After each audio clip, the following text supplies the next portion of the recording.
Curtly Aronson gets a hat-trick as the Box brushes out the Wallabies in Pretoria. My name's Mark, let's talk rugby.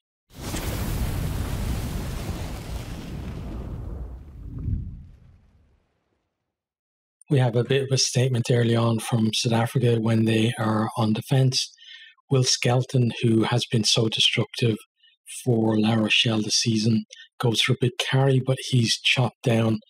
And once he's on the ground, then Van Staden gets over the ball, wins the penalty for South Africa. Didn't really get much change out of the South African defence there.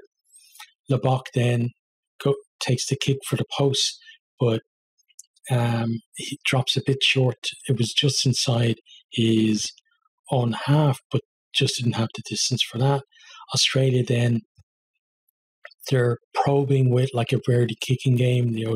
They're going long, they're putting little dinks over, they're putting high balls up, trying to find a chink in the Box defence. Not really getting much change from it early on, but then they do strike first from a line out. Not a clean ball, and Jean Klein actually nicks the line out for South Africa, but then Ala Alatoa does really well to get to the bouncing ball first. He offloads, they put it through the hands from the right side of the pitch out to the left wing, and then Korombete has just too much pace. He goes into dot over in the corner. Really well worked move from Australia. You can see that once they get in behind, they are dangerous, but they kind of found it hard to find those gaps for most of the game. Conversion when the touchline is missed, but we're at 5-0 to the Wallabies. We then have the first scrum of the game. South Africa get the nudge on, and we can see Reinark is leaving it there at the base of the scrum. Scrums collapse at this stage and probably looking to see if they're going to get a penalty, but Ben O'Keefe tells them to use it. They then work the ball up to the edge of the 22. Australia get pinged for offside, and South Africa can't do anything with their advantage to come back for the penalty. The Box slots this one, and it's 5-3 South Africa now on the board. The Box then, they make a break up the right. They get Kanan Moody to the edge, great pass from LaRue to put him away. He's hauled down, but then work it back in field forwards with some really strong carries. They get it out to the left end. Aronson is there. He's got another player outside of him. Wallabies have run out of defenders. He has a stroll over to score, and it just felt like, Wallabies couldn't cope with the pace that Stafford were playing at that stage of the game. Lebok converts this one. It's 10-5. South Africa hit the front. Australia then get a chance in the South Africa half because Lebok slices the clearance. He had a few kind of duff kicks during the game, but overall, a pretty good performance from him. Australia, though, they can't, do anything with it. They then, a bit later, win a penalty 45 metres out. Hodge steps up. He's got the distance for it, but he pulls it to the left of the post, and we're still at 10-5. South Africa then, they're back on attack. Esther Hazen breaks the line. Umbanambi with a little bit of magic in the middle, and then Aronson goes over for his second try. Lebok converts this one. We're at 17-5. Bit of breathing space for the Box at this stage. South Africa then get pinged for not rolling away. It's right in the stroke of half time. The Wallabies, they pointed at the post, is 60 metres out on an angle. Seem to actually be, reconsidering that decision and thinking about going for the corner. But Ben O'Keefe tells him, you've already chosen to go for the post, so you can't change it at this stage. T was probably on the field, I would imagine. Hodge steps up. This one is on target, but it falls a few metres short. Halftime score, 75 to the Box. They're completely in control and well worth their lead at this stage. Into the second half then, South Africa are applying pressure to start up the second 40. They get themselves to win a few metres of the line, but Umbanambi gets stripped. Wallabies put it through the hands behind the line and kick clear. Springboks then, from the resulting line out, they maul to within 10 metres from the line, but a little bit sloppy, knocked the ball on, but they're still applying pressure to the Wallabies, and the Wallabies really haven't been able to cope with it for much of the game. Kitsoff then gets himself over the ball, wins a penalty. They kick that to the corner, but they overthrow the line out. But then we have a poor clearance from Australia, and it gives them another chance. And at this stage, they're just completely pinning Australia in their own half, and feeling like at this stage, if they can get another score, the game is pretty much done and dusted. Springboks then, they do get that chance. They run the ball. We have a good carry from Peter Steph-Totoy. Fixes his man on the edge, and then he puts Arons over in the corner for his hat-trick. We do have a TMO review to see if the last pass from was forward, but they're happy that it came backwards out of the hands. Lebok misses the conversion from out wide. We're at 22-5. Then we have a tackle off the ball on Leroux, and Lebok kicks it back into the corner again, and South Africa going in search of that bonus point try. They claim the line out, drive over, but they get held up. The assistant then comes in to speak to the referee, tells him that you need to review it because he thinks that one of the Wallabies has collapsed it illegally. We have the TMO review, and we can see that Parecki has indeed collapsed it just short of the line. He gets himself a yellow card, and it's a penalty try. We're at 29-5 at that stage, and really can't see a way back for Australia now. Australia then, they managed to compete well at a line out, claim the ball, but then there's some panic play from them. The ball breaks. Lebok gets his hand on it. He goes over to dot it down. Feels like a bit of a gift for them. Like Australia, just no composure from them.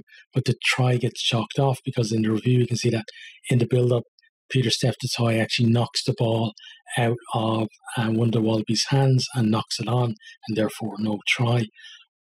Wallabies, though, they look completely in disarray and feel like the Boks might run riot at this stage.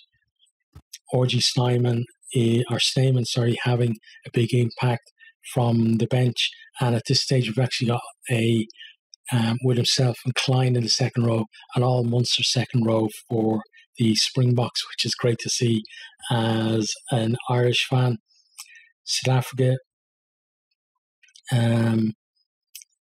from there, like both teams make a lot of changes. South Africa kind of run out a little bit of steam for a while, but then they do sort themselves out before the Wallabies do, and they're back pounding away at the line.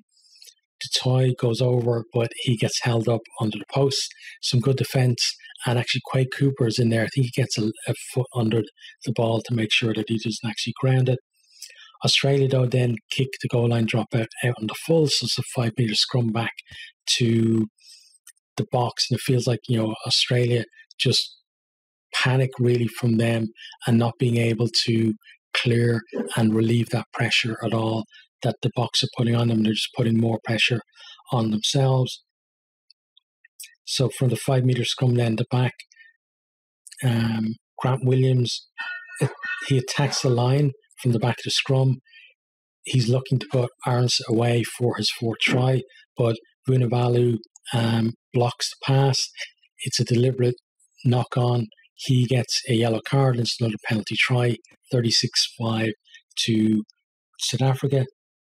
Then back come the Boks again in search of more, battering away at the line again, and this time Peter Steph-Totoy from close range. He goes over to score. It's converted by Lebok, 43-5. Wallabies then, with after the hooter, they go in search of a consolation score, throwing the ball around, with caution gone to the wind, and at one stage actually throw it to South Africa, who are doing the same thing, and it ends up back with the Wallabies. They break out of their own 22, and then Carter Gordon gets in behind, and he's got the legs to finish from halfway. He converts his own try, and the final score is 43-12. What a performance from South Africa in that one fully deserved their win. Australia really need to go back to the drawing board, I think. From here, now let's have a look at some of the stats from the game. So we'll start with attacking stats. So tries 6-2 for South Africa, meters carried 684 to 385. South Africa just getting that go forward with ball in hand from forwards and backs. Carries 155 to 61. You can see that South Africa really were making most of the play in this one. Defenders beaten 28 to 19. Clean breaks 12 to 5. The Boks are the ones that were really finding those holes, especially when it mattered. Passes 169 to 101. Offloads 7 to 6.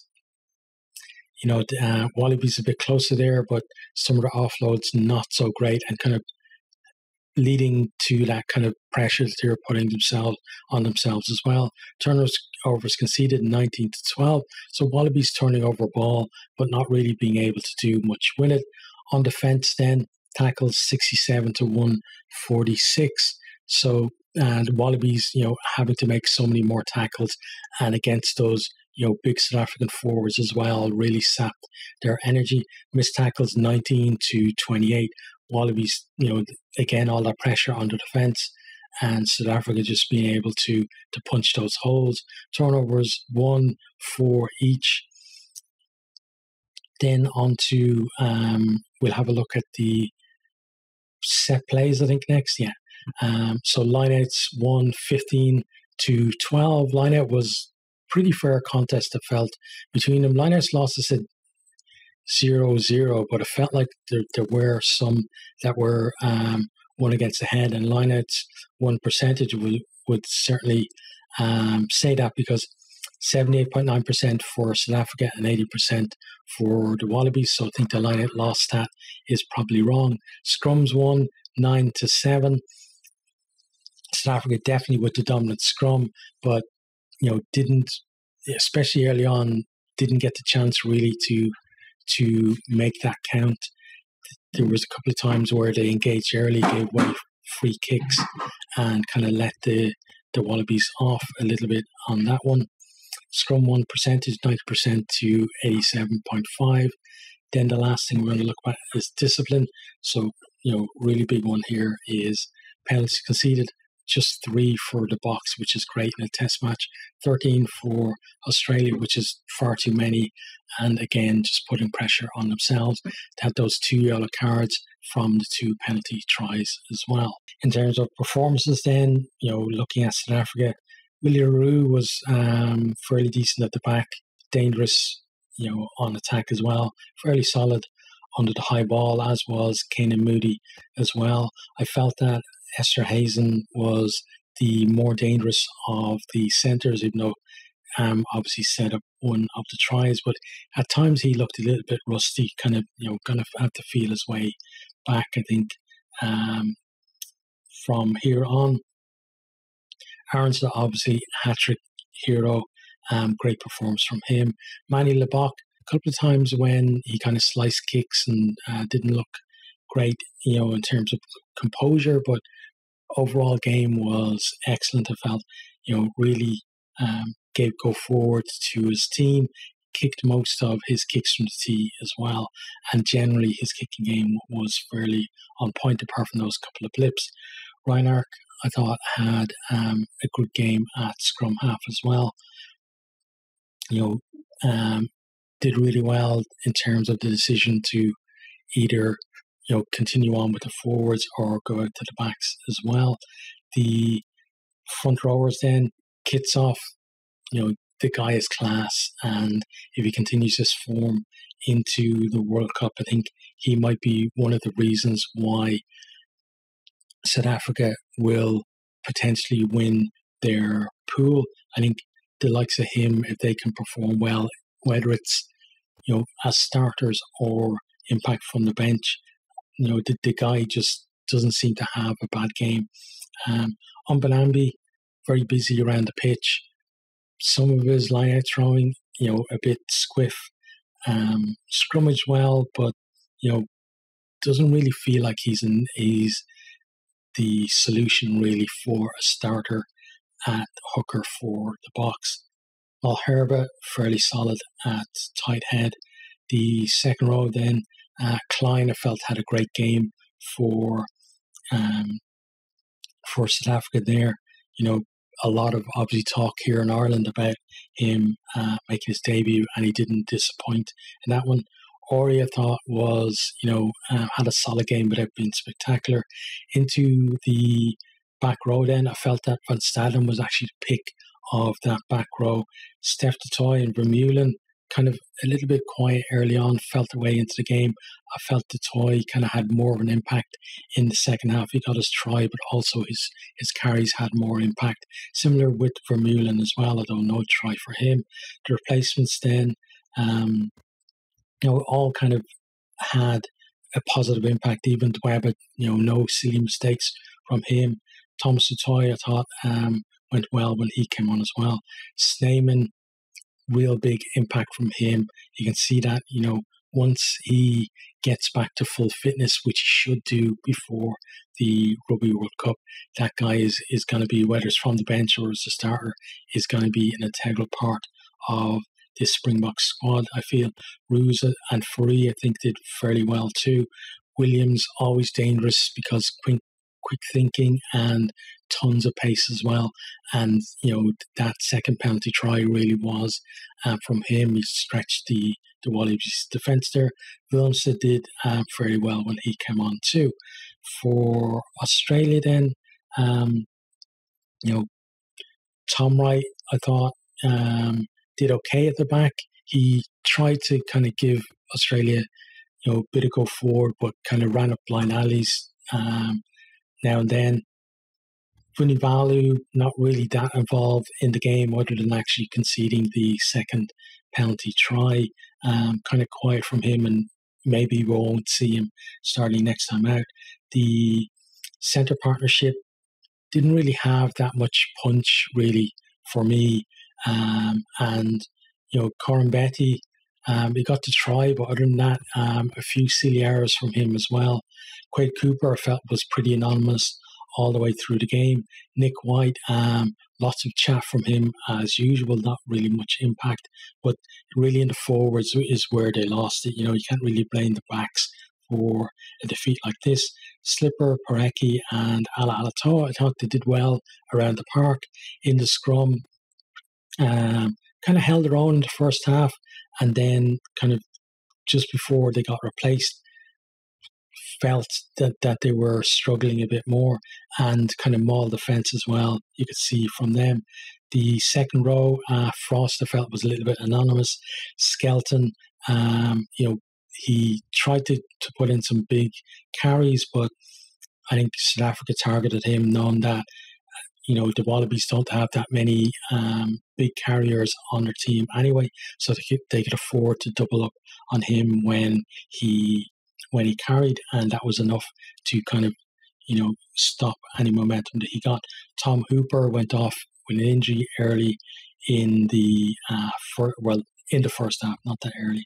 Michael Hooper, his brother, there was times there where he was threatened to break down, but again, when your pack is just being completely mauled, can't really do that much.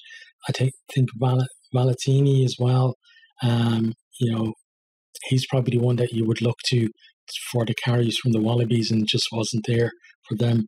Bench again, not a huge amount of impact from them, other than really Cara Gordon getting that try right at the death, and also a couple of flashes from him showing that he does have talent, but then a couple of mistakes too. And people might, after this one in Australia, be calling for him to start the next one against Argentina, but whether he can start then against the All Blacks in the final game, I'm not too sure. In terms of then where are the two teams from here, so performance-wise, I think there's a lot of work for Eddie Jones to do with that Wallabies team. Didn't really have a period where they were clearly on top throughout the entire game. Like, they obviously got their tries, but there wasn't really they were kind of opportunistic. There wasn't really a period where you felt like a try was coming. They just kind of almost come out of nothing. So definitely got to work on that. Didn't really feel like they knew what they were doing with the kicking game early on. And then after that, then once the Springboks started to hold on to the ball as well, didn't really have a response for that. In terms of their Springboks themselves, this is a great start to the championship for them. Big one is next, though. Might be a tournament decider against New Zealand for them. So they're really going to have to, even from this performance, I think, step it up from there.